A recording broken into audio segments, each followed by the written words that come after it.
Well, what a difference a week makes. It looks like I can't use these for my Thanksgiving centerpiece. I can't believe just a little over a week ago I was harvesting blooms and giving bouquets to my friends, bringing them inside. Now look at it.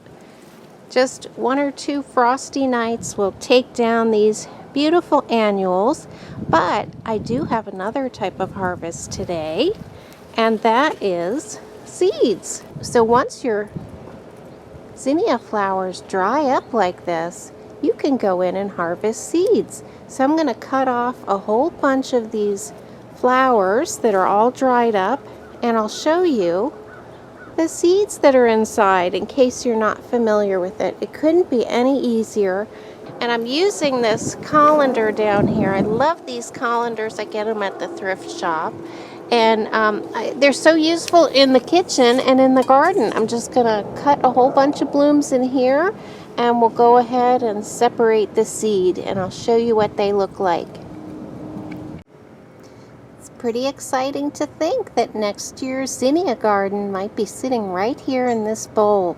I think I'm definitely going to just throw these seeds back out into this area with a little fresh compost, and we'll see how my own seed does. It was a beautiful mix of zinnias. It's really important to note that your zinnia flowers should have kind of a crunchy feeling to them. They should be well dried, and if I find any in there that are borderline not dry, I'm just going to let them stay together and just dry out a little more in the house. But I'm going to go ahead and see if I can show you what the seed looks like. And they're just actually at the end of each petal. So you can either crush them or pull them out. And let's go ahead and see if we can do that with these. Otherwise, you can just put them right in a Ziploc bag and save them as a whole flower, and they should crumble apart quite easily in the spring when you want to spread them. But let's see if we can get a few flower seeds out of these, and I'll show you what they look like. Here's a good example of a zinnia that should be ready. Now this was probably one of my queen limes, which I think is called a double flower. It's got more of a pom-pom look. So let's go to the bottom here and just see if we can get some seeds out. So I'm gently pulling, and look what we've got here. A whole bunch of good looking seeds. As you can see, there are a lot of the petals have seeds at the bottom. And what you're looking for in a mature seed is sort of a dark to black color. Let's see here if we can get some more out. I'm just pulling, I'm basically just separating out the petals from the flower head, and I'll show you what I think should be a good seed. Okay, I hope you can see it here. There we go. That looks pretty good, but let's see if we can find some even darker seeds. That way you know it's really matured and dried well. Let's see what this one looks like. Oh, this is coming out too. Once the seed is ready and mature, it does separate pretty easily away from the flower head.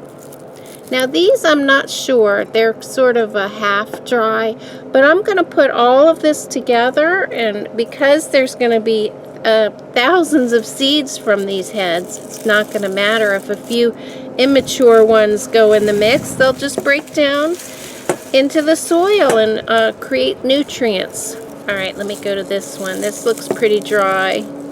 Okay, I think this is what a good seed looks like. They're darker. Most of them are darker in there and dry.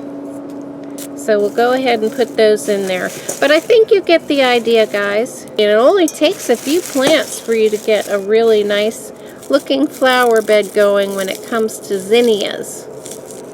Let's see how these look. Oh, these are good. I think once they're dry, they'll look better.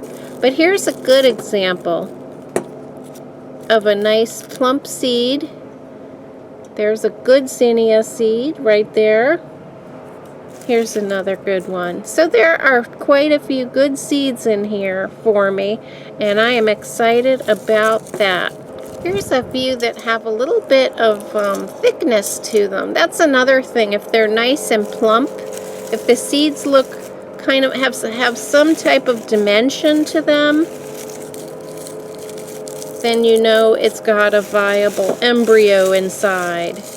Let's see what this one has. This looks like a good one. Oh, here we go. These look quite good. They're small but good. Here's a very good seed right here. So we'll put those in. And I think it's time to go in. It's quite chilly out here. And here is what I ended up using for my centerpiece on the Thanksgiving table, and that is just some branches of dried hydrangea. This was the quick fire hydrangea, and it's been on the vine and dry for some time now. But if we zoom in here, you can see that I sprayed it with some acrylic spray, and it's given it a really nice sheen. So obviously zinnias would never have made it to Thanksgiving, which is still in a few days, and we've had some frost. So I thought this was a good alternative and very pretty, and I didn't want to spend much money on it or much time because I am having a little cat visitor for the week. So obviously if she shows interest in this and starts to eat it, it will be whisked away anyway. But I think I like it. I'm a little bit on the fence about whether it looks like dried flowers or dead flowers. So I hope that you'll give me your opinion. Be honest. I thought the sheen on the flowers made it look kind of interesting. And I also think that that sort of coppery, peachy color goes really well with the vessel I put in it. So I think it'll do, and it's just a very small gathering of people who care more about the food probably than the centerpiece. So I hope you have a wonderful Thanksgiving and you've been able to harvest something from your garden for your centerpiece. And that's the fun of having a garden, being able to bring these things in. So I'll see you next time. Bye.